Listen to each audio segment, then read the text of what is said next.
오늘 이렇게 여러분 만나뵈서 너무 반갑습니다.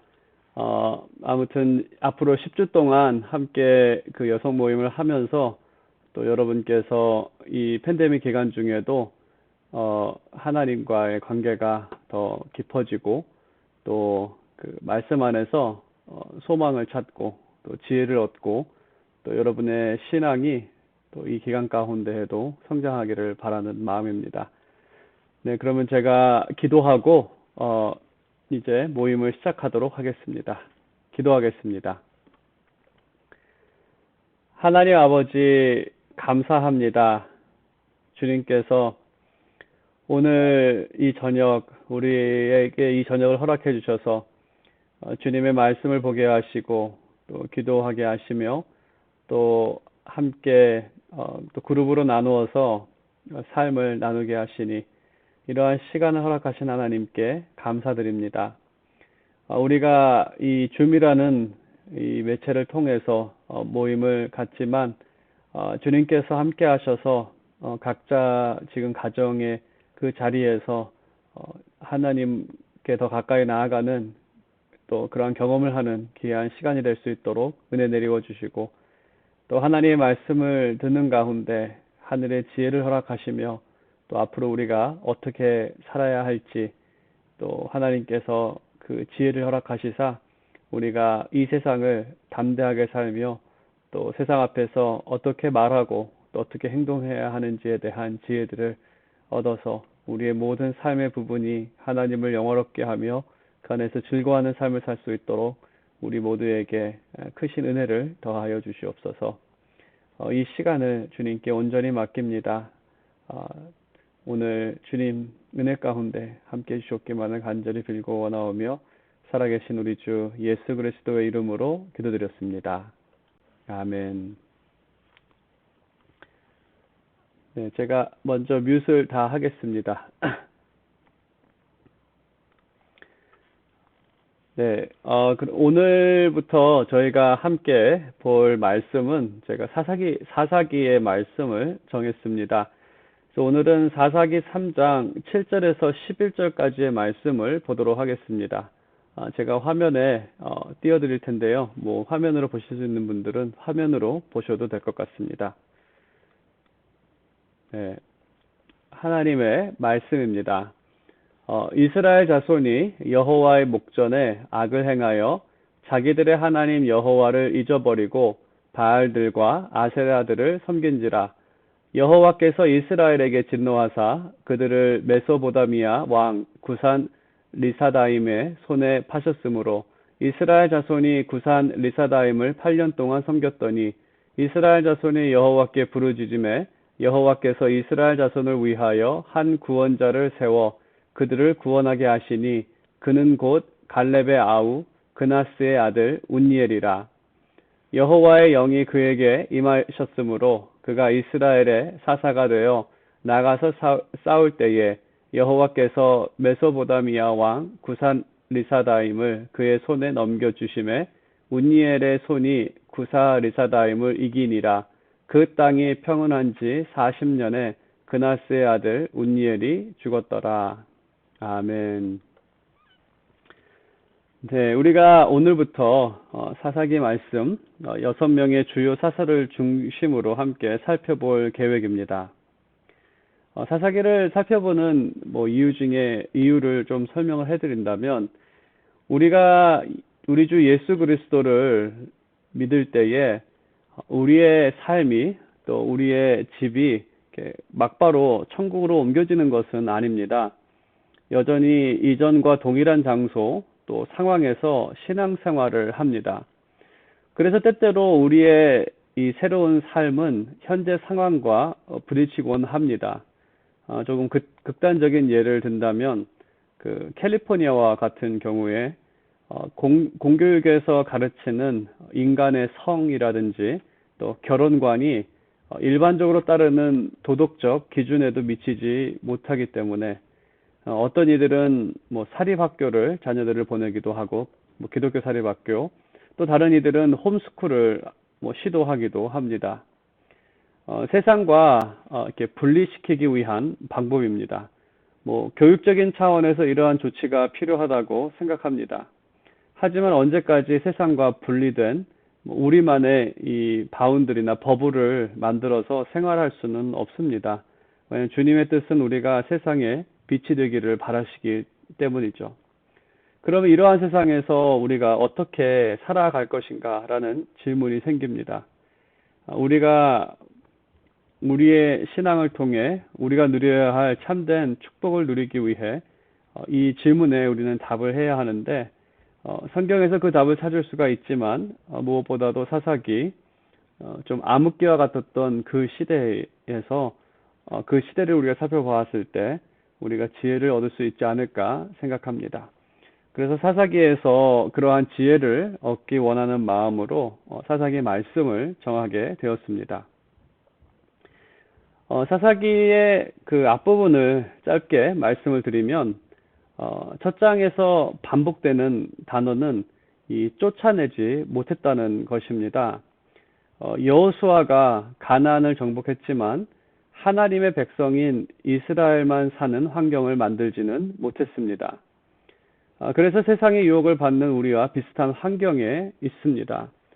구절 몇 구절을 이렇게 제가 띄워드린다면, 1장 27절, 므낫세가 베스안과 그에 딸린 마을들에 생략했는데요. 마을들이 쭉 나오면서 그 마을 주민들을 쫓아내지 못하며, 28절, 거기서도 다 쫓아내지 아니하였더라. 29절, 쫓아내지 못하며, 또 30절, 쫓아내지 못하였으므로. 그래서 모든 지파가 사는 지역에 쫓아내지 못한 가나안 족속들이 있었다라고 말합니다. 그래서 그들로 인해서 이스라엘 백성들은 늘 그 유혹을 받았습니다. 그들도 세상의 유혹을 받는 우리와 비슷한 환경이었습니다. 가나안 땅을 차지했지만 그럼에도 여전히 그들은 그 세상의 유혹을 피할 수는 없었던 상황이었고, 하나님께서 이러한 상황을 그들에게 두신 이유를 오늘 3장 1절 2절에서, 그러니까 우리가 읽진 않았지만 그 앞부분에서는 이렇게 말씀하고 계십니다. 여호와께서 가나안의 모든 전쟁들을 알지 못한 이스라엘을 시험하려 하시며, 이스라엘 자손의 세대 중에 아직 전쟁을 알지 못하는 자들에게 그것을 가르쳐 알게 하려 하사 남겨두신 이방 민족들은. 그래서 여기서 보게 되면 하나님께서 그 가나안의 모든 그 전쟁들을 알지 못하는 이스라엘을 시험하시기 위해서 그들 중에 이렇게 이방인들을 그 남겨두셨다라고 하는 그러한 말씀이 기록되어 있습니다. 그러면 여기서 말하는 이 시험이라는 것이 무엇인가를 그 말씀을 드리면 이렇습니다. 그 시험이라는 것은 이제 신명기 8장에서 기록이 되어 있는데요. 하나님께서 시험에 대해서 이렇게 말씀하십니다. 내 하나님 여호와께서 이 40년 동안, 광야 기간이죠, 내게 광야길을 걷게 하신 것을 기억하라. 이는 너를 낮추시며 너를 시험하사 내 마음이 어떠한지 그 명령을 지키는지 지키지 않는지 알려 하심이라. 그래서 그 시험을 하시는 것은 그들의 마음이 어떠한지를 알기 위해서, 구체적으로 하나님을 믿고 신뢰하여 여호와의 명령을 따르는지 아니면 따르지 않는지, 지키는지 지키지 않는지 알게 하시기 위해서 시험하셨다라고 되어 있습니다. 그래서 시험하신 목적은 그 겸손함이고요. 또 바로 3절에서는 이렇게 말하고 있습니다. 그러니까 이게 그 신명기 8장 바로 다음 절인데요. 너를 낮추시며 너를 줄이게 하시며 또 너도 알지 못하며 내 조상들도 알지 못하던 만나를 내게 먹이신 것은 사람이 떡으로만 사는 것이 아니요 여호와의 입에서 나오는 모든 말씀으로 사는 줄을 내가 알게 하려 하심이니라. 그래서 하나님께서 시험을 하시는 목적은 그들을 겸손케 하고 하나님을 의지하게 하여서 여호와의 말씀을 지키며 살도록 여호와의 말씀으로 사는 방법으로 가르치기 위해서 그들을 시험하셨다는 것입니다. 그래서 사사시대에 이방인들을 두신 것은 시험하기 위함입니다. 시험을 통해 훈련을 받게 하시고 의로 훈련하여 복된 삶을 살며 누리게 하시기 위해서입니다. 우리의 삶에서도 이 세상을 살게 하시는 이유가 동일합니다. 시험을 통해 주님의 말씀으로 살게 하시기 위함이고, 또 그 결과 우리는 하나님을 영화롭게 하며 그 안에서 즐거움을 얻을 수 있습니다. 바로 인간이 누릴 수 있는 최고의 영광과 즐거움을 누릴 수 있다는 의미입니다. 그러면 이러한 시험이 이제 그 사사기에서 어떻게 등장하고, 또 이러한 이 시험을 통해서 그들이 무엇을 배우게 되는지를 우리가 오늘 본문을 통해서 구체적으로 또 계속해서 또 다음 주에도 연이어서 우리가 생각해 보도록 하겠습니다. 먼저 오늘 본문은 첫 사사에 대한 말씀입니다. 첫 사사는 운니엘이었고 가장 모범적인 사사입니다. 다른 사사들을 해석할 때 운니엘과 그가 했던 일을 비교 분석하면 다른 사사들을 이해하는 데 큰 도움을 얻을 수 있습니다. 오늘 말씀의 시작은 7절인데요. 7절에서 이제 그들이 가나안 땅을 차지한 후에 시간이 조금 흐른 후에 여호와 하나님을 잘 알지 못하는 세대가 등장을 합니다. 그래서 7절에 기록된 것처럼 이스라엘 자손이 여호와의 목전에 악을 행하여 자기들의 하나님 여호와를 잊어버리고 바알들과 아세라들을 섬긴지라. 이 두 신은 그 가나안 이방인들이 섬겼던 신입니다.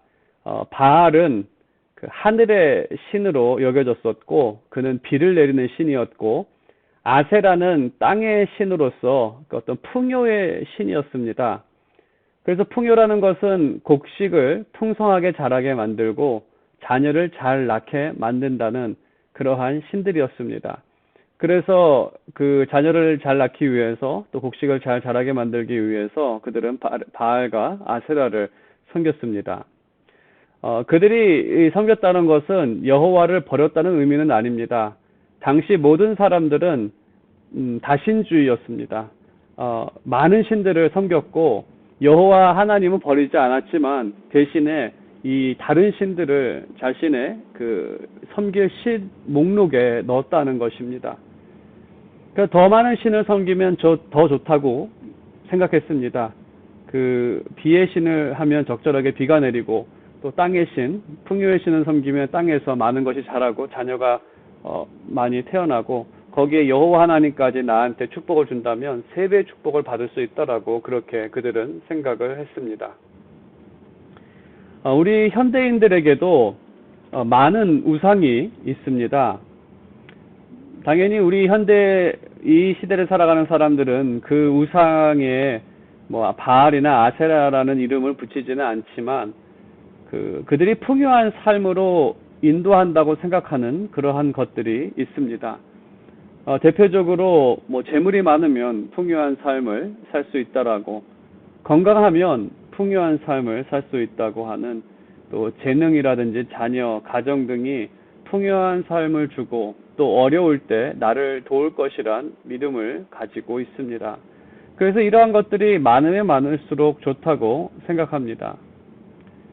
이스라엘이 여호와를 잊었다는 것은 유일하신 하나님, 나의 방패, 나의 반석, 나의 유일하신 방패, 나의 유일하신 반석, 나의 유일한 환난 날의 도움이라는 사실을 잊었다는 것입니다.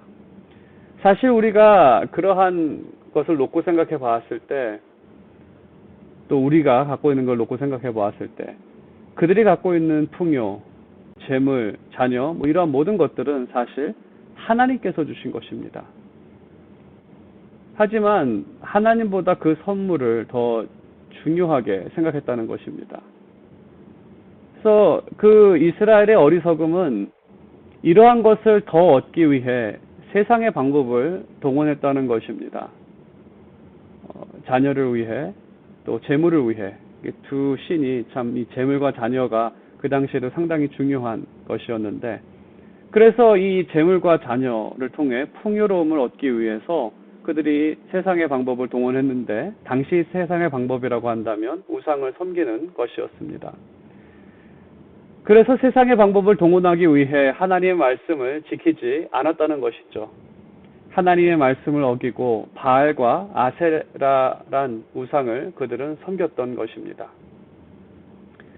8절에서 하나님께서는 그러한 죄에 대해서 반응하십니다. 하나님께서 메소보다미아 지역에 다스리는 왕 구산 리사다임의 손에 그들을 넘기십니다. 사실 이 단어가 익숙하지 않은 그러한 이름인데, 구산 리사다임은 사실 이 사람의 본명이 아닌 것 같습니다. 왜냐하면 그 말의 뜻은 검고 아주 악한 자라는 의미인데, 아마 그 왕의 어떤 성격이라든지 그것에 대해서 말을 하는 거지 그 사람 이름은 아닌 것 같습니다. 아무튼 아주 악한 자라는 이름을 가진 이 사람, 그 왕을 8년 동안 섬기게 하십니다. 이방신을 섬기는 그들에게 이방왕을 섬기게 하는 일이 벌어지는데, 이것은 하나님의 공의를 의미합니다. 다른 말로 하면 그들이 원했던 것을 받게 하십니다. 그들이 이방신을 섬기기 원했기 때문에 하나님께서는 이방왕을 섬기도록 그렇게 넘겨주신 것입니다. 그러면 나 말고 저 왕을 한번 섬겨보라고. 그리고 이방신을 섬기는 결과를, 이방신을 섬길 때 그들이 맞게 되는 결과가 무엇인지를 그들로 하여금 알게 하셨습니다.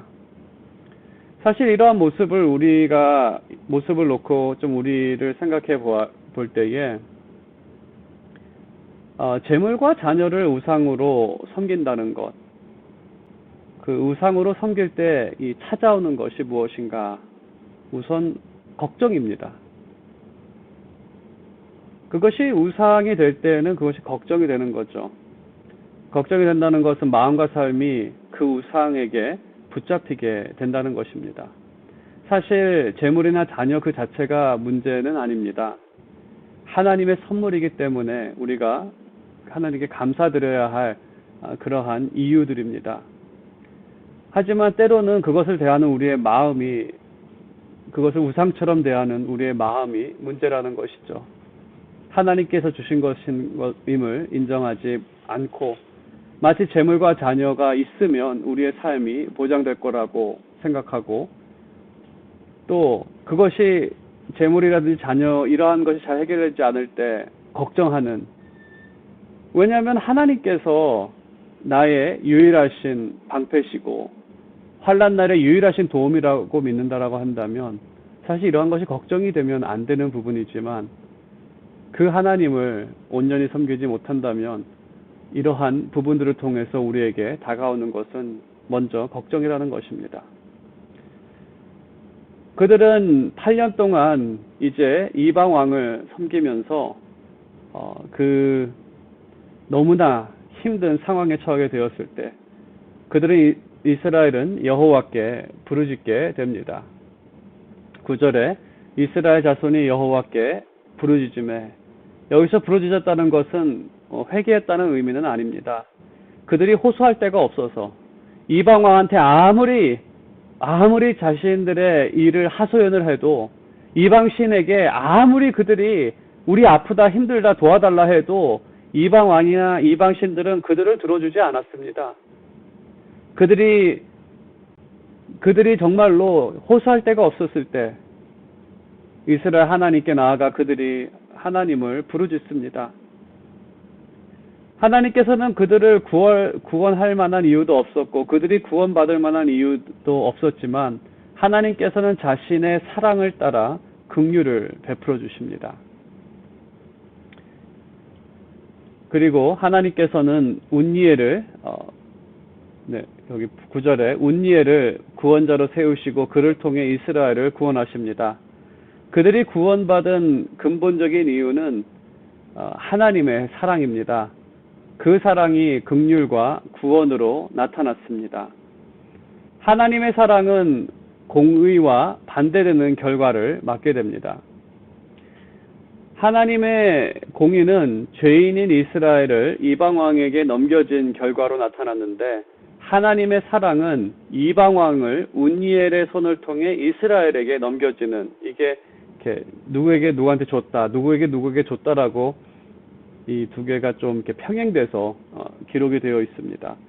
그래서 하나님의 공의는 공의는 죄인을 이방왕에게 넘기는, 하지만 하나님의 사랑은 이방왕을 이스라엘에게 넘기는 그러한 일이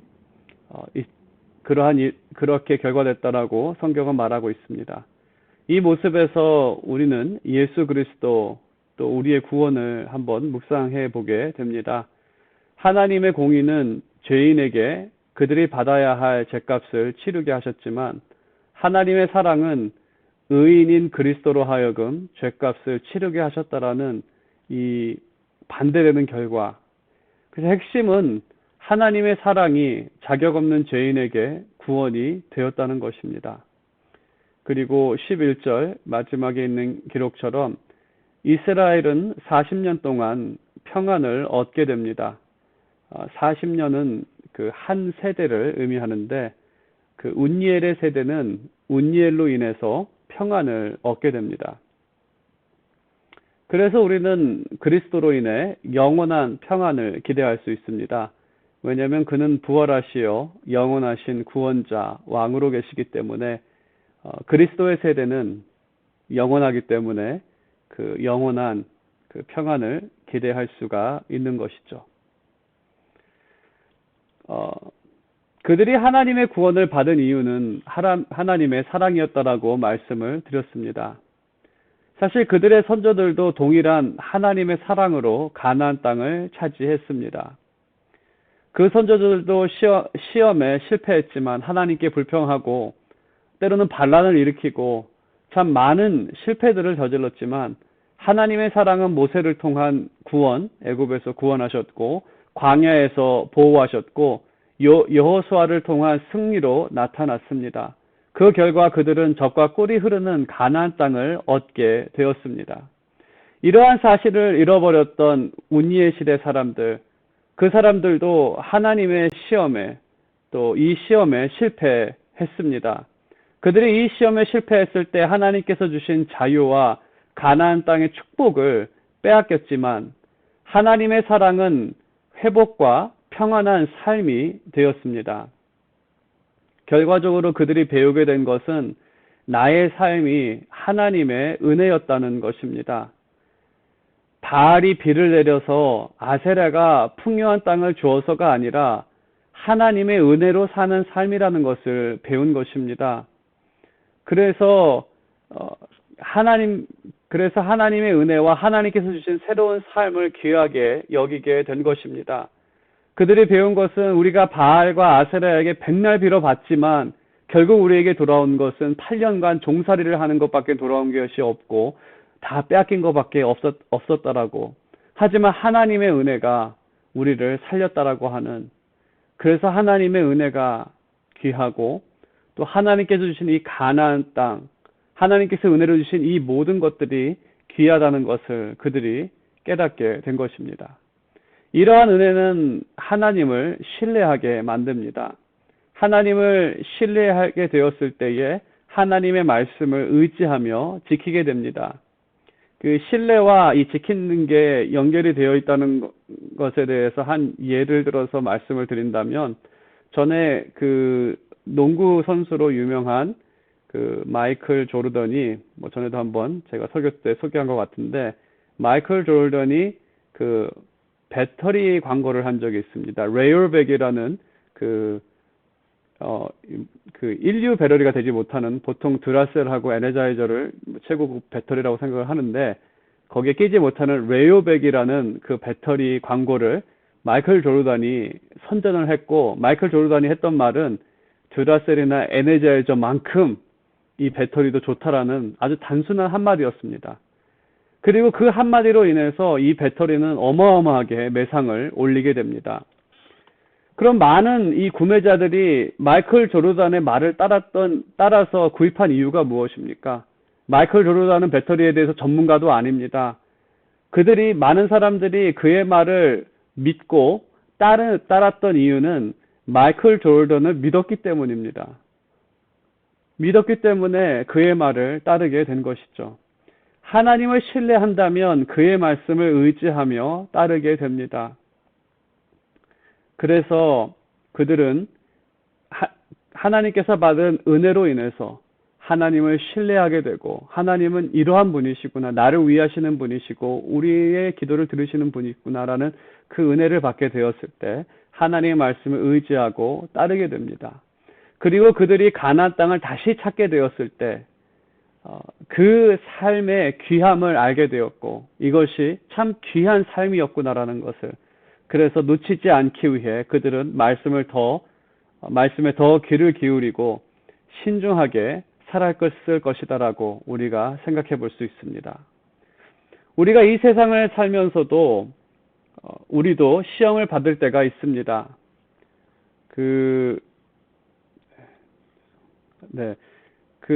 어떤 분들은 이 시험을 받는다는 것이 본인이 기분 나쁜 일을 당하면 시험 들었다라고 말하는 분들이 계십니다. 기분 나쁘다는 다른 표현으로 기독교인들이 자주 사용하는 단어 중에 하나가 나 시험 들었다라고 얘기를 하는데, 사실 그것은 성경에서 말하는 영적 시험은 아닌 것 같습니다. 시험이라는 것은 무엇을 의지하고 있는가? 내가 하나님인가? 다른 것인가? 다른 것을 의지한다면 그것 때문에 걱정하게 되고, 더 많이 가진 사람들, 그러니까 걱정하는 것이 재정이라고 한다면 그것 때문에 걱정하게 되고, 더 많이 가진 사람들을 질투하고 협조하지 않는 사람들에 대해서 분노하고, 그래서 한 단계 더 나아가서 미워하게 되고, 또 질투하는 그 사람에 대해서 거짓말하고 자신을 좀 더 불려서 얘기를 하게 되고, 미워하게 되고, 때로는 살인하게 되고 도둑질하게 되는 그러한 것들. 그래서 10계명에서 사실 첫 계명만 잘 지켜도, 하나님 외에 다른 신을 섬기지 말라, 그것만 잘 지켜도 다른 계명 모든 것은 다 지킬 수 있습니다. 우리의 모습에서 여전히 다른 것을 의지하는 죄의 모습이 나타날 때가 있습니다. 그 가운데 있는 것, 다른 것을 의지하는 것 가운데 있는 것이 바로 시험에 빠진 모습입니다.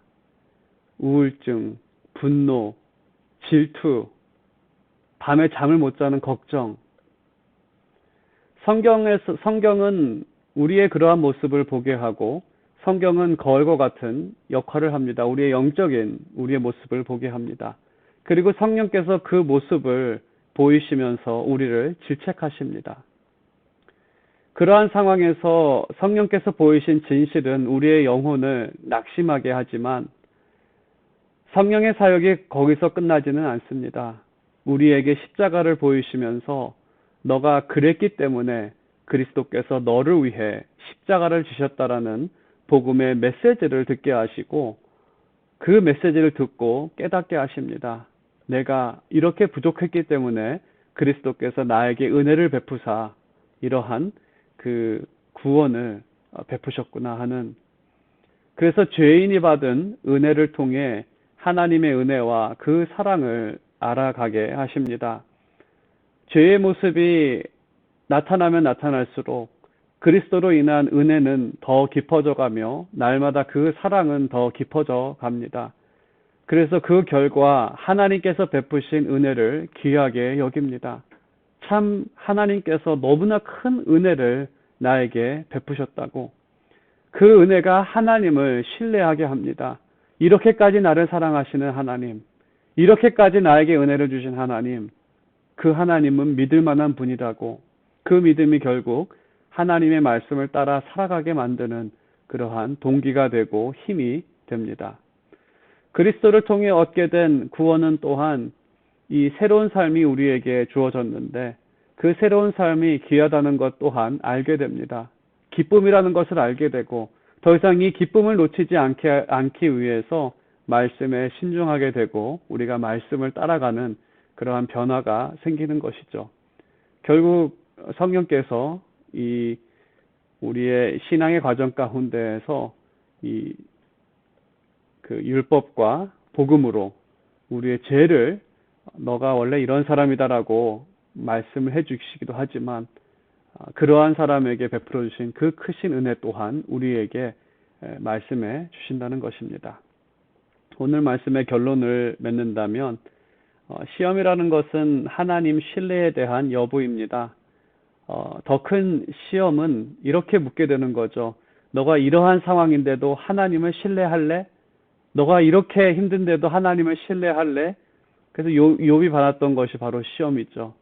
욥이 받았던 것이 단순히 고난이 아니라 그 고난 이후에 너가 이렇게 고난을 받는데도 하나님을 신뢰할래? 하나님을 찬양할래? 하나님을 믿을래? 뭐 이것을 계속 묻는 거죠. 우리는 완전하게 성공한 적은 없습니다. 그리고 철저하게 패배한 적은, 실패한 적은 많습니다. 그래서 늘 겸손하게 만듭니다. 그리고 그리스도와 그의 십자가를 의지하게 만들게 되는 것이고, 은혜를 경험하게 하며 하나님의 말씀을 신중하게 따르게 합니다. 만일에 우리가 모든 것을 우리의 힘으로, 능력으로 할 수 있다고 한다면 우리는 하나님도 믿지 않고 또 그리스도도 의지할 필요는 없을 것입니다. 하지만 이러한 경험이 오히려 우리를 겸손히 주님을 붙잡게 만드는 길로 인도합니다. 그래서 시험은 우리를 하나님께 더 가까이 인도하는 방법이고 그러한 방법을 사용하십니다. 그 결과 주님을 의지하고 하나님의 말씀을 따라 살게 합니다. 그리고 하나님께서 계획하신 축복된 삶을 누리게 하십니다. 악한 세대를 우리가 살아가고 있는데 참 시험이 많은 세대이기도 합니다. 하지만 그 시험이 오히려 주 안에 있는 우리들에게는 또 복음을 아는 우리들에게는 주님께 가까이 가는 도구가 됩니다. 진정으로 바라는 것은 이러한 힘든 세상 가운데에서도 늘 우리를 사랑하시는 그 하나님을 의지하고 은혜를 받아 누리며 늘 믿음 가운데 또 성숙함을 입어서 믿음 가운데 날마다 승리하는 또 그 가운데서 참된 기쁨을 누리는 그러한 여러분 모두가 되시기를 주님의 이름으로 축원드립니다. 제가 기도하겠습니다.